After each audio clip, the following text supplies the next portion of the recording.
Good day, and thank you for standing by. Welcome to the third quarter 2025 Louisiana Pacific Corporation earnings conference call. At this time, all participants are in a listen-only mode. After the speaker's presentation, there will be a question-and-answer session. To ask a question during the session, you will need to press star 11 on your telephone, and you will then hear an automated message advising that your hand is raised. To withdraw your question, please press star 11 again. Please be advised that today's conference is being recorded. I would now like to hand the conference over to your first speaker today, Aaron Howald. Please go ahead. Thank you, Operator, and good morning, everyone. Thank you for joining us to discuss LP's results for the third quarter of 2025, as well as our updated outlook for the full year. On the call this morning are Brad Southern, Alan Hockey, and Jason Ringblom, who are LP's Chief Executive Officer, Chief Financial Officer, and President, respectively. As always, after prepared remarks, we will take a round of questions. During this morning's call, we will refer to a presentation that has been posted to LP's IR webpage, which is investor.lpcorp.com. Our 8K filing, earnings press release, and other materials are also available there. Finally, I will caution you that today's discussion contains forward-looking statements and non-GAAP financial metrics as described on slides 2 and 3 of LP's earnings presentation. The appendix of the presentation also contains reconciliations that are further supplemented by this morning's 8K filing. Rather than reading those materials, I will incorporate them herein by reference. And with that, I will turn the call over to Brad. Thanks, Aaron. Good morning, everyone. Thank you for joining us. As usual, I'll discuss some highlights from the quarter before Alan shares more detail about our results and updated guidance. After that, Jason, Alan, and I will be happy to take your questions. As expected, sided volume in the third quarter was flat. This result in a softening market, especially compared to the difficult comp from last year, reinforces our confidence in our ongoing share gains. 5% growth in siding sales revenue, driven primarily by price and a strong mix, exceeded our expectations and guidance. While we anticipated the normalization of demand in the shed component of our siding business, our expert finish, pre-finished siding product, primarily designed for R&R applications, saw sales volumes increase by 17% year over year. The April launch of our Expert Finish Naturals collection, which is a new line of nature-inspired two-tone colors, has contributed materially to a beneficial price mix effect. Expert Finish accounted for 10% of overall siding volume and 17% of overall siding revenue in the quarter, showing once again the power of SmartSide innovation to drive price, volume growth, and share gains. Inventory levels and sell-through rates held steady through the quarter, consistent with servicing seasonally normal demand levels. The only exception is Expert Finish, which remains in such high demand that we have implemented a managed order file until new capacity comes online early next year. Total sales in the quarter were down 8% compared to prior year, and EBITDA of $82 million was also down significantly. The extended trough in OSB prices was the main drag on both metrics. While we obviously cannot control OSB prices, we can manage the OSB business effectively, and our teams did that exceptionally well in the face of what remains a difficult market. The OSB business achieved 80% overall equipment effectiveness, or OEE, in the quarter, up 2 points from last year. Increasing OEE is never easy, and it can be particularly challenging when we are also managing our capacity with discipline to balance supply and demand. I want to congratulate and thank everyone on the OSB operations team who contributed to this impressive achievement. Our results are only possible because of our teams and the strong culture we have built. In the third quarter, LP was named one of the 50 best manufacturers in the United States by Industry Week, debuting on the list at number 24, and one of very few specialty building products manufacturers to be recognized. We were also named by Newsweek as one of America's most admired workplaces. Finally, as you saw, I informed LP's board of directors of my intention to retire this coming February after more than 25 years of service. It has been the honor of my career to lead LP's 4,300-person team. Ultimately, the job of a CEO is to build an engaged culture focused on safety, growth, innovation, and execution to deliver value long after he or she is gone. When we launched LP's transformation strategy, I was daunted by the challenges we faced and the aggressive goals we've set for value creation. I am proud to say that we exceeded those goals. As LP's team and strategy have evolved, the magnitude of the opportunity before us has only grown, and our confidence that we can continue to execute our strategy and achieve our ambitious goals has never been stronger. Jason Ringblom and I have been friends and colleagues for over 20 years. He was instrumental in the development and execution of LP's strategic transformation. He led LP's OSB and EWP businesses for 5 years, and for the last 3 led LP's siding business before being named president. This perspective makes him uniquely suited to serve as LP's next CEO. I have total confidence that with Jason, LP's future has never been brighter. And with that, I will turn the call over to Alan. Thanks, Brad. Before discussing the results, I do want to take a moment to say that working for Brad has been a personal and professional highlight for me. And while they may be tough shoes to fill, I can think of no one better suited for this task than Jason. And with that, slide 7 of the presentation shows siding's results for the quarter. As expected, the bulk of growth came from price. Average selling prices were up 5%, with primed products up 3% and expert finish prices up 12%. And there were 2 mixed phenomena helping this along. First, as Brad mentioned, shed segment volumes normalized after a very strong first half. And as I'm sure you'll recall, strong shed volumes had been a drag on prices earlier in the year, so part of the 5% year-over-year price performance this quarter is simply the lower mix of shed relative to primed and expert finish products. The other mix factor was within expert finish itself, where demand for LP's two-tone naturals and other higher-priced pre-finished products drove outsized year-over-year price gains. This mix shift is also evident in the year-over-year volume column, which shows relatively flat volumes in total, but within which primed volumes were down 1% and expert finish volumes were up 17%. Selling and marketing investments, raw material inflation, and other factors were fairly typical, but there are some moving pieces in the other column that bear mentioning. You may recall that the third quarter of last year saw an unusually high EBITDA margin, in part because of delays in maintenance projects and the resulting inventory build, impacts which then reversed in the following quarter. So much of what you see in the $20 million of other costs in this waterfall is the non-recurrence of those events from last year. Among them, inventory absorption is actually a double hit, i.e., we built inventory in the third quarter of last year, which boosted EBITDA, whereas this year we've reduced inventory, which temporarily hurts EBITDA. But in the long run, it's all just timing. Viewing the second half of the year in total simplifies the year-over-year comparisons considerably. The $2 million tariff impact is the retaliatory tariffs LP had been paying to import expert finish into Canada. Those tariffs were rescinded in late August, so we are not currently incurring that expense. Also, as I'm sure you're aware, the Section 232 tariff announcements did not impact LP's OSB or siding manufactured in Canada and imported into the US. So other than minor tariff impacts on some of our raw materials, LP is currently bearing minimal tariff costs. The OSB chart on slide 8 tells a simple if bleak story of soft OSB prices in a challenging demand environment. OSB prices spent most of the quarter barely above variable cost, driven by sluggish demand, particularly in the southeast. Price realization fared somewhat better than expected due to a combination of the lag in contractual prices and structural solutions mix. And while the small non-price variances mask it rather well, the OSB operations team played the hand they were dealt exceptionally well. Overall efficiency hit 80%, up 2 points from last year, and aggressive cost control helped the OSB segment outperform our algorithmic guidance. Now, superficially, this waterfall suggests that price is the only thing that matters in OSB. Perhaps a more accurate reading is that at prices this low, everything matters. So I tip my hat to the OSB team for making the best of a very difficult market. Slide 9 shows cash flow for the quarter, which, while straightforward, very much continues to reinforce the value of LP's transformation. $82 million of EBITDA translated to $89 million of operating cash flow after minor puts and takes for working capital, taxes, and interest.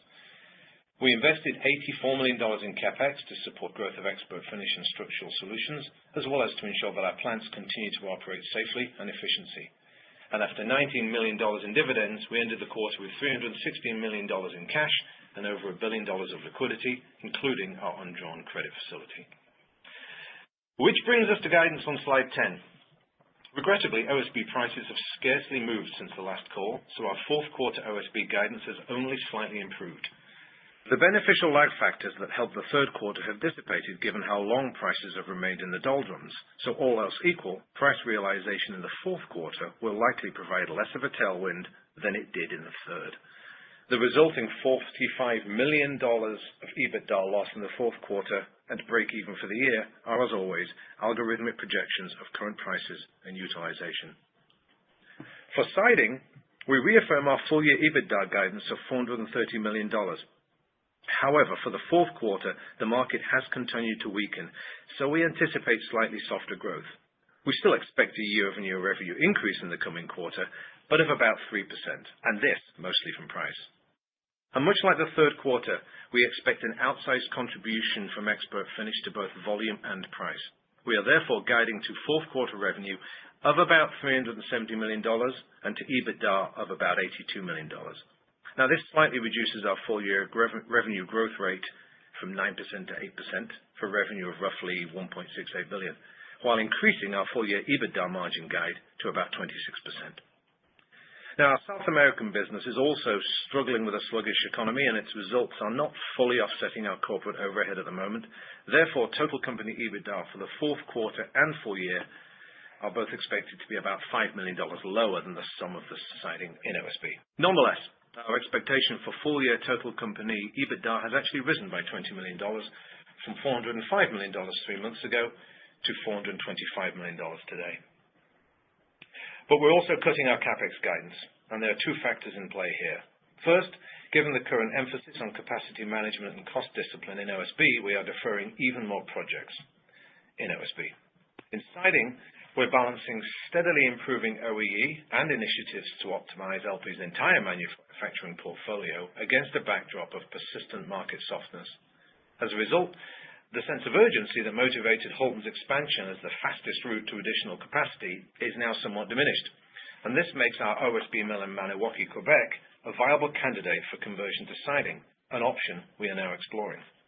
So should we ultimately proceed down that path, it would most likely still provide additional siding capacity in advance of market demand and would likely do so at a larger scale and with greater capital efficiency. So while we weigh these options, we have paused any further mill-specific spending while continuing the longer lead time mill-agnostic investments. And with that, we'll be happy to take your questions. Thank you. At this time, we will conduct the question and answer session. As a reminder, to ask a question, you will need to press star 11 on your telephone and wait for your name to be announced. To withdraw your question, please press star 11 again. Please stand by while we compile the Q&A roster. Our first question comes from the line of George Staphos with Bank of America Securities. Go ahead, your line is open. Thanks so much. Appreciate all the details, everyone. And, I know everyone will say it. Congratulations, Brad and Jason, on the news, and we wish you continued progress and success in the next chapters. I guess the first question I had, Alan, if you could just give us a bit more detail in terms of the potential shift from Holton to Maniwaki, what's behind it, how will we ultimately see it, one, manifest itself versus the other in terms of operations and performance. And the second question I had, maybe more for Jason and Brad, there have obviously been some headlines in the last couple of days about, in the last couple of weeks about, marketing battles, some of your peers extending relationships with some of the building products distributors to push product. That maybe is a more competitive backdrop. Would you agree with that? Does that, change the way you market, or does that actually help you because your peers might have some other things that they're focused on relative to the siding business? Thanks, and I'll turn it over there. Thank you.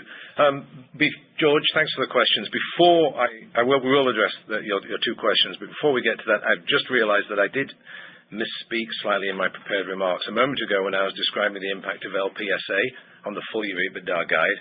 In the fourth quarter, the difference between LPSA and corporate unallocated expenses is indeed $5 million. For the full year, as you'll note from the published materials that went out this morning, the difference isn't $5 million, but it's $10 million. So just to be clear, the full year EBITDA is expected to be $420 million, excuse me, so about $10 million lower than the sum of siding and OSB's break-even, but still an increase from the previous guidance. Sorry, I've got a frog in my throat. Hold on. And now I'm going to turn over the question on Maniwaki to my friend and colleague, Jason. Yeah, thanks for the question, George. I'll touch a little bit on mill conversion options. I guess when you think about it holistically, the beauty of our position here at LP is that we have multiple options. And I'll go through those just quickly. We've mentioned them on previous calls, but we have the opportunity to expand existing siding plants. So imagine a line parallel to an existing line at a current siding plant. Also have the opportunity to convert additional OSB facilities and aspen wood baskets. So Maniwaki, as Alan mentioned, is an option along with Peace Valley, and then also the potential for a greenfield that would leverage sites that we own today in Wawa, Ontario, or Cook, Minnesota. With that said, what I would say is the decision on the next mill will really come down to timing and capital efficiency, really coupled with the network optimization benefits that any given option has the potential to add. So we're still assessing all of those options that I mentioned, but as Alan stated, Maniwaki has surfaced to the top here more recently, just given the OSB market. And then the second part of your question, just around the competitive dynamics, what I would say is generally we have not seen a whole lot of disruption within the channel. I mean, this is the time of year where new programs are being put in place. We're navigating RFPs with different customers, but right now we're focused on our strategy and really trying to minimize the noise and continue to focus on gaining share. Hey, Jason, just a quick one. I'll turn it over. Aside from the fiber basket for Maniwaki, what else makes it potentially rise to the surface more quickly? Yeah, so Maniwaki is a large OSB facility, so it's got the ability to produce 600 to 650 million feet of OSB, which translates to, call it 400 million-ish of siding. So just the scale and relative cost position of that facility, coupled with just the network optimization opportunities that it presents, will all be factored into the analysis. Okay, I see. Let me turn it over. I'll come back. Thank you. Stand by for the next caller. The next call comes from the line of Susan Maklari with Goldman Sachs. Go ahead. Your line is open. Thank you. Good morning, everyone. And let me add my congrats to both Brad and Jason as well. Looking forward to working with you. Thank you, Susan. Thanks, Susan. My first question is talking about the pricing environment in siding. You've traditionally announced an increase late in or sometime in the fourth quarter for effective in early the following year. Just given the world that we're in and the varying dynamics around housing and the consumer, how are you thinking about pricing as we look to 2026? Thanks for your question, Susan. I'll take that one. So as of, I guess, within the last 7 to 10 days, we did announce a price increase very consistent with what you've seen us do in prior years. Along with that, we are managing our order intake to really minimize any sort of inventory build in the channel in advance of our price increase. So, really those orders that are placed throughout December and in our January order file will come at the new price list. So nothing unusual here. What I would say is increases vary by product category and geography, but we are really targeting the net somewhere between 3% and 4% in 26. Okay, thank you. And then turning to OSB, When you think about the environment that the builders are facing and the commentary we're hearing, especially from the big publics around pulling back on starts to end this year and then even into early 2026, how are you thinking about balancing that capacity, the near-term pressures that are there relative to the longer-term outlook for housing, and just adjusting the cost structure on a relative basis given those factors? Yeah, so demand for OSB has certainly been soft for the better part of the year, and as a result, our focus has really been on matching capacity to demand, no different than what we've done, in prior years where we've experienced soft markets. What I would say today is our utilization rate for OSB is in the high 60s, which essentially matches our committed volumes for the business. So what we felt is if we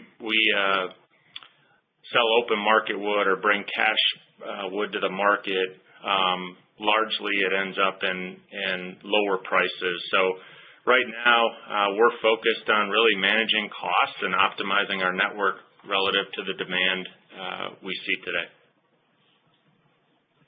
Okay. Thanks for the color. Good luck with the quarter. Thank you. Thank you. One moment for our next question. The next question comes from the line of Ketan Mamtora with BMO Capital Markets. Please go ahead. Your line is open. Good morning. Thank you. Brad, I wanted to extend my congratulations as well. It's been a remarkable transformation. This is a much different company today than what it used to be even 10 or 15 years back. So congratulations. Thank you, Keaton. And Jason, look forward to working with you. Maybe to start with, can you talk a little bit about, you mentioned sheds volumes normalizing in Q3. Can you talk about sort of what you saw there in Q3 and what's contemplated by way of volumes as you think about Q4?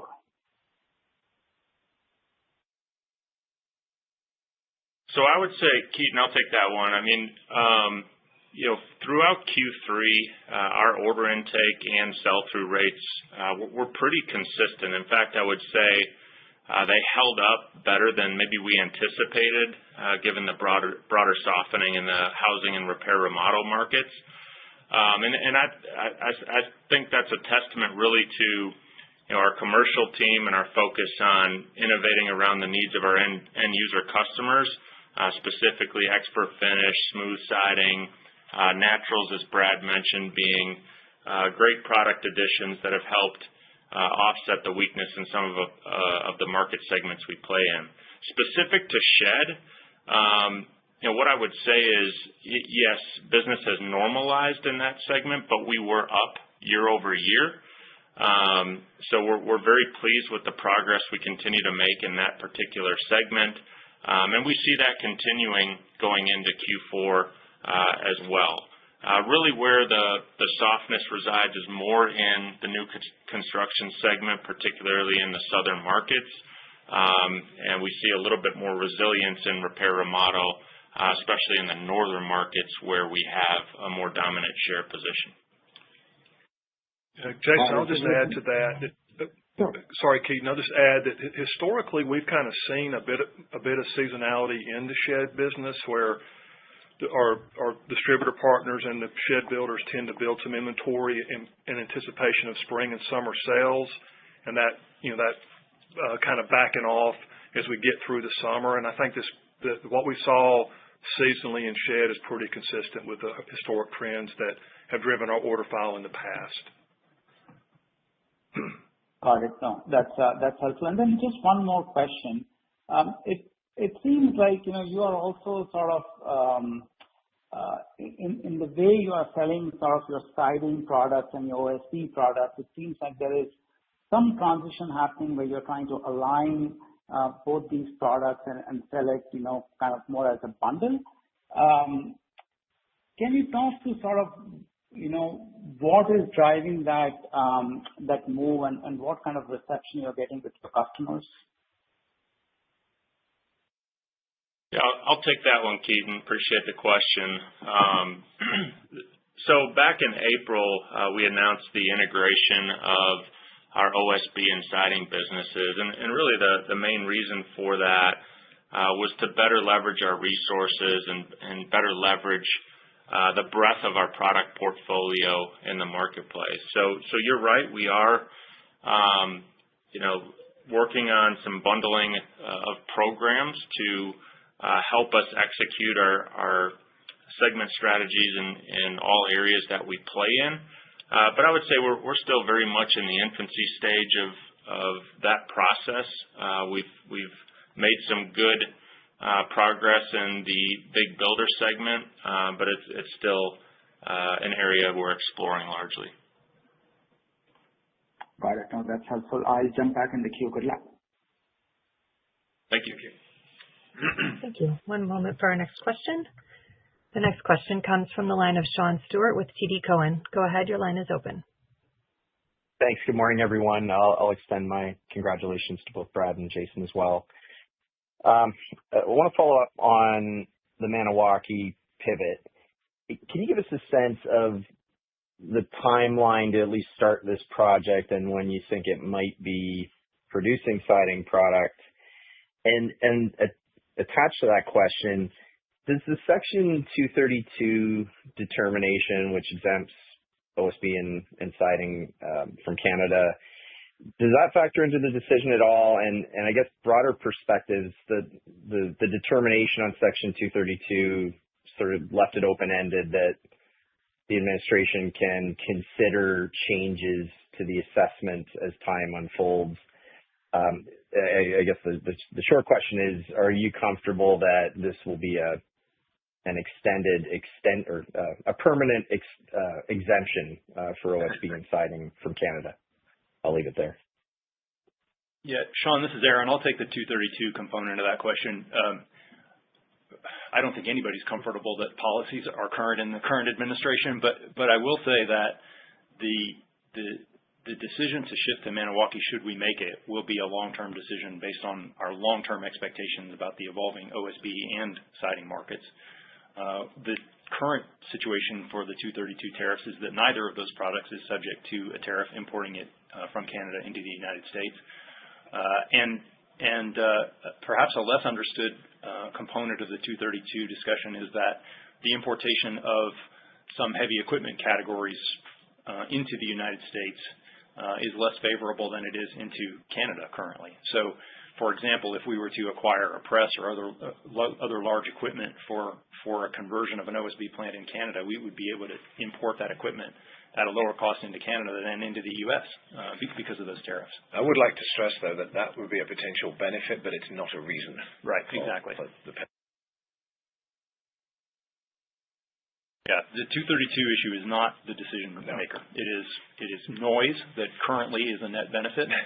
But the long-term reasons for Maniwaki, should we make that decision, would be the fundamental market dynamics and the efficiencies that mill would bring. Sean, the way, the process is, as you can tell, as we've gone, try to be transparent on these calls and talk about the different options, and some rise to the top and then some fade from the top. And so it is certainly dynamic, but, the evaluation that we do is financially driven, long-term financial driven, as Aaron said. And there are components that specifically to tariffs but when you look at wood cost, you look at particularly network optimization. Maniwaki is in a really interesting place for us when you line it with our existing infrastructure, including what we're doing around expert finish growth.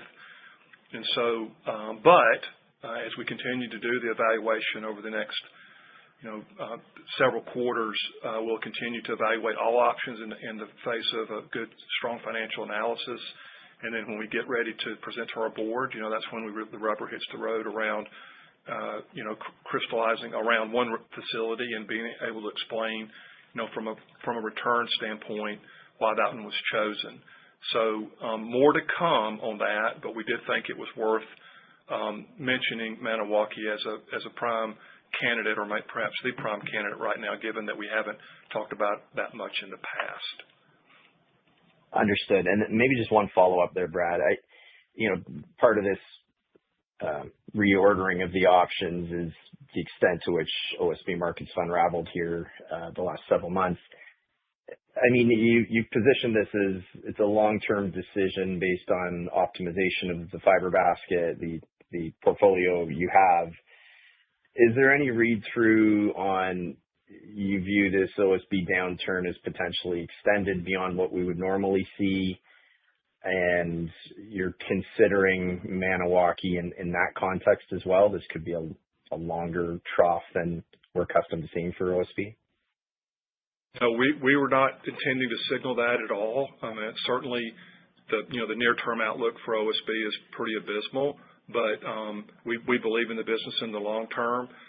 Really, what put this one up was, as Jason mentioned, or I mentioned in the prepared remarks, the timing. We were leaning on Houlton because we felt that we could get there faster with a conversion. And so when really it's the overall softening in the housing outlook overall gave us, say, another year of capacity in our existing network, which allowed us to take a step back and say, if we're not in much of a hurry as we thought we were in 6 months ago, what are other options? And that's really when we started, focusing in on Mandy. It was not OSB related that drove that.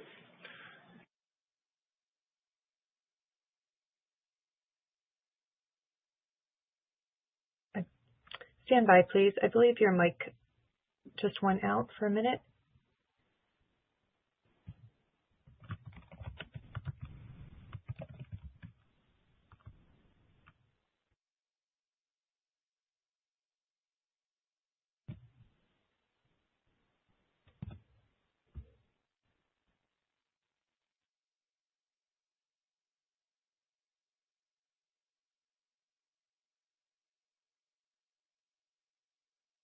Stand by. Sean, are you still able to hear me? And to I hear can hear their you, call? yeah. Can you hear them? I cannot, no. Okay, great. I just wanted to double check. I'm going to have them dial back in. If everyone could please stand by.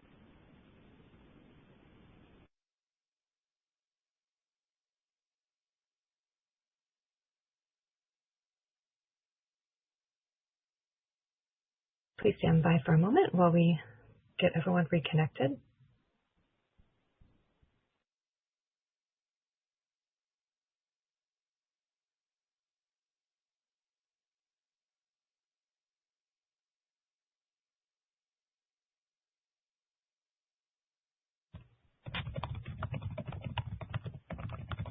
Jill, can you hear us now? Oh, yes, we can. Great. We can hear you. And Sean, you're still there? I am. I'm all good, guys. You can go on to the next. You go. Sean, did you hear it? I mean, it was such a great. It's probably the best answer of my CEO career, and I got cut off in the middle of it. You're leaving on a high note. I think I got the gist of it. All good, guys. Thanks, Sean. Thank you. Stand by for our next question, please. The next question comes from the line of Mark Weintraub with Seaport Research Partners. Please go ahead. I don't know, Brad. I don't know if I should ask any more questions after that high note. but congrats to all, of course. So maybe just a little bit more on the thinking on the Maniwaki, Houlton. So I mean, your volumes this year aren't that different from what you were expecting. So I mean, it seems to suggest that you're taking a little bit more of a cautious perspective on next year, and obviously it's pretty early.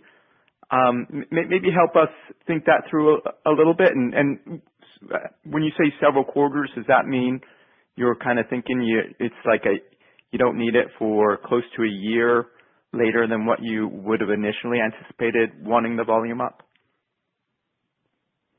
Mark, it's really the key driver is we were forecasting internally improving housing starts, at a pace higher than the current forecast is. And so when we were looking at, I don't know, the industry adding 75,000 to 100,000 new starts each year over year, that was got us on a path of, sooner rather than later on this conversion. But as we've looked at the most recent starts forecast that we follow, it seems pretty flat, or low single-digit growth year over year. And so that difference in outlook for housing, has given us some degrees of freedom on timing for it. I will say, it's been really nice to see Segola operating at the level that it's operating at now, which has provided a good bit of near-term headroom on that. But I do feel like I know that the reason we were able to take a breath on expediting a mill conversion is Holton, as we just looked at the housing forecast that folks are putting out there, and as we aligned with that, we felt like we had another year of time to make a conversion versus being very rushed. And rushed caused us to go to Holton because it would be the quickest, but it also would have significantly increased the capital expense too. So I think we're in a good place to where we still got headroom that we need. If housing was to get stronger than forecasted, which we certainly hope happens, but we feel really good about having options other than Holton, which will be a little more capital efficient for us. Super. And maybe could you expand a little bit on that in terms of capital efficiency, recognizing you're still in the evaluation stage, but order of magnitude, how much capital might be required for a Maniwaki conversion? And also, does this mean that your cap spend in 2026 is actually going to be, more reduced than maybe what some of us would have been thinking previously? Great questions, Mark, none of which we're really in a position to answer with sufficient reliability or confidence yet. We'll deliver more on this topic on our full year earnings call in February.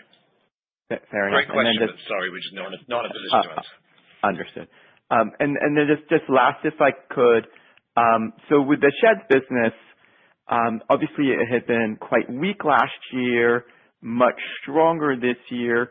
Can you give us any sense as to where the sheds business, and I recognize even you guys don't have perfect visibility on this, but your best estimate is where that business is now relative to kind of trend line, or did we have some catch up this year so that there's downside risk to next year in a normal environment, or is it more that it was just so bad last year, this really strong growth just got us back up to what you consider to be kind of a typical year?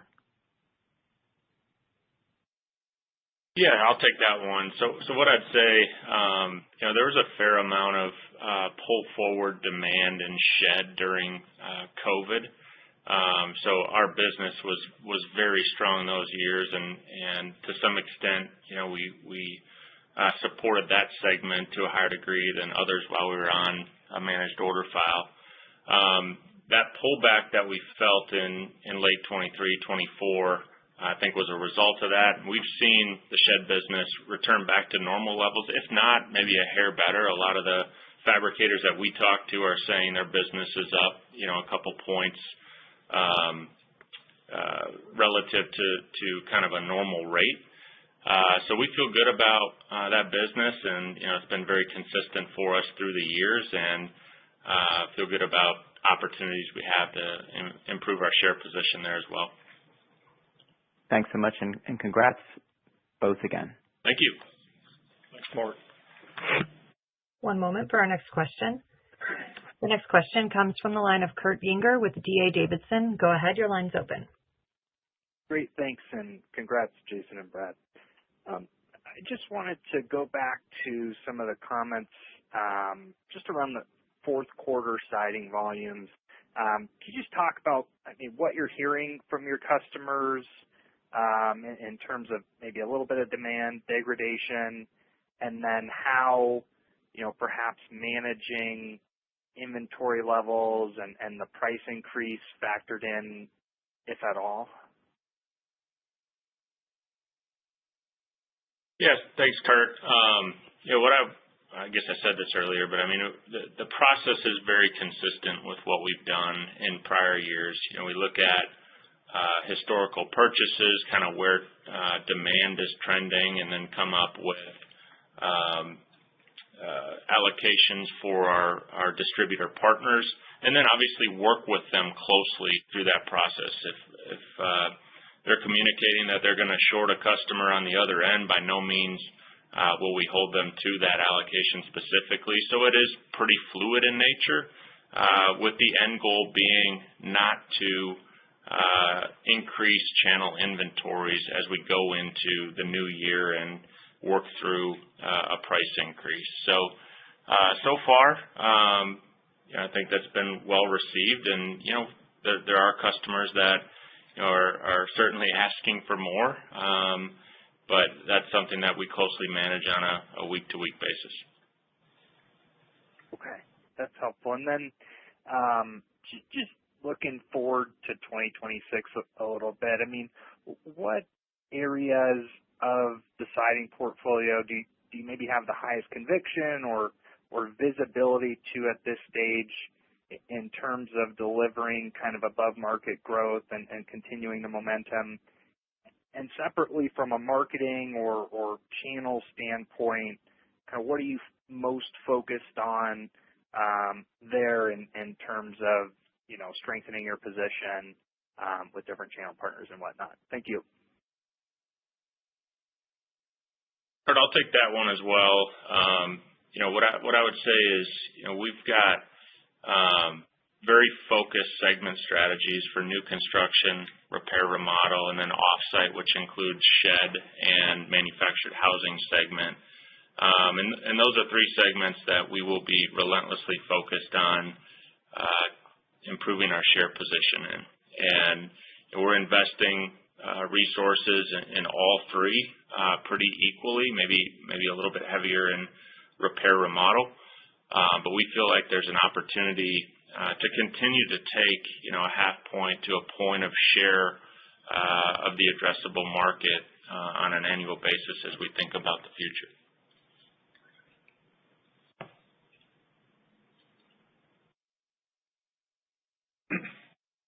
Okay.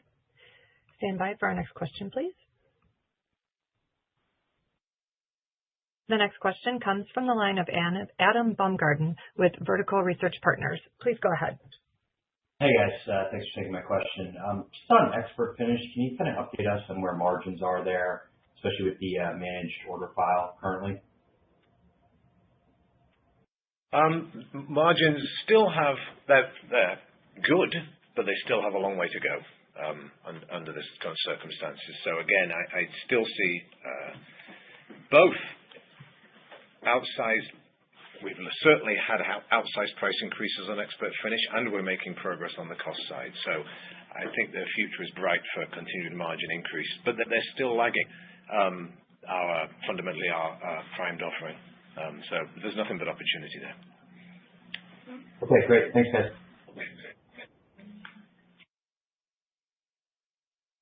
Thank you. Our last call comes from the line of Steven Ramsey. Steven's with Thompson Research Group. Please go ahead. Your line is open. Hi, this is Catherine Thompson in for Stephen today. Thank you for including me on the Q&A today. Answered, many good questions, but wanted to follow up just on a few on expert finish, and have been taking some share gains. But I suppose for the quarter and as you think about the year, can you parse out the drivers between channel versus winning shelf space and end market demand? And then against the second part of this is against a pretty challenging R&R market, how sustainable do you feel these market share gains are on a go-forward basis?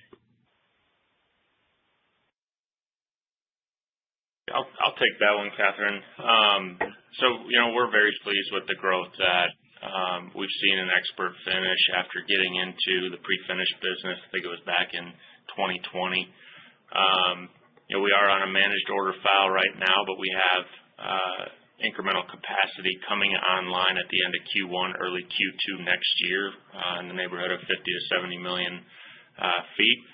We believe that we've got a very strong value prop with our expert finish line, and have only added to that with the Naturals collection that was launched in April, and that repair remodel contractors really enjoy using that product. So we think the demand is sticky.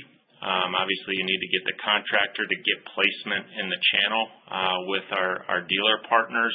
And that's really our focus going forward, is getting downstream as much as possible to pull that demand through for our dealer partners. Catherine, I'll just add to Jason's answer that keep in mind that our market share in that segment is tiny relative to the opportunity. And as our product gets accepted, as Jason mentioned, as contractors get to use, and as you mentioned, as we secure shelf space with the one-step distribution network, there's just a ton of upside in our ability to continue to grow that expert finish line and have a much higher market share of a large repair and remodel market. Yeah, and do you need to step up marketing expenses next year to keep being that share gainer, or are there other ways beyond to increase stickiness? Marketing is a big component. It's in-home selling to consumers primarily, and so if you parse our sales and marketing budget, particularly the marketing budget, it is skewed toward support of the repair and remodel segment more than any other segment by a pretty large margin. But I think what you'll see next year in our budgeting will be consistent, or with our guidance will be consistent with the kind of spend we've had historically, especially if you look at percent of revenue or anything like that. And since you brought up distribution, given the ongoing changes in the distribution landscape in the U.S., are you seeing any type of behavior changes for you as a supplier to the distribution market, given some of the fundamental changes in distribution?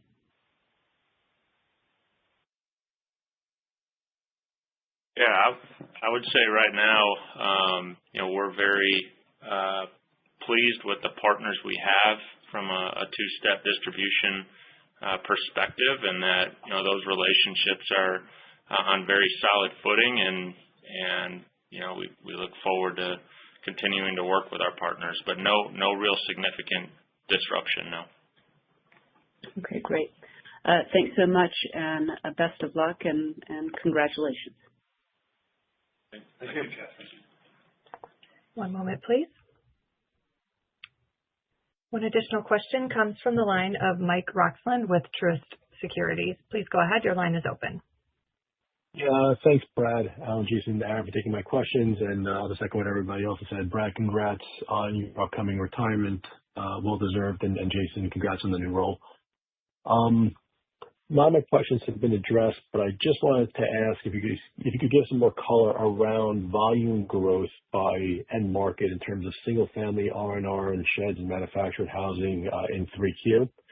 And how should we think about siding volume growth as we look into 2026? I know it was asked recently, but just trying to get a sense whether you think volumes will be flat, slightly up next year versus low single digits.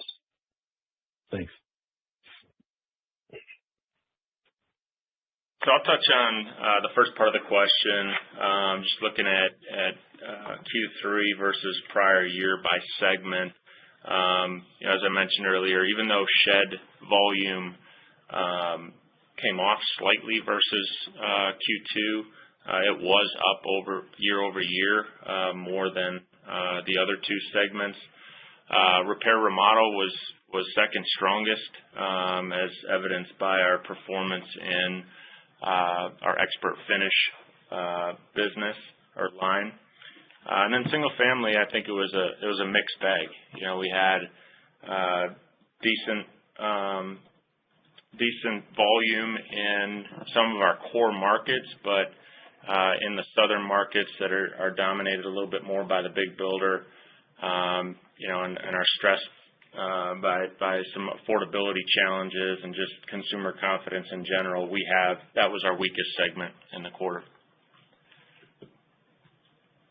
I'm going to address the second question briefly. I think it's too early for us to make a sort of convincing call on 2026. As you know, we have pretty good visibility within a quarter, and when we get to February, what we see within the first quarter behavior will, of course, color our view of 2026, at which point we'll provide some full year guidance. Understood. And then just one quick follow-up.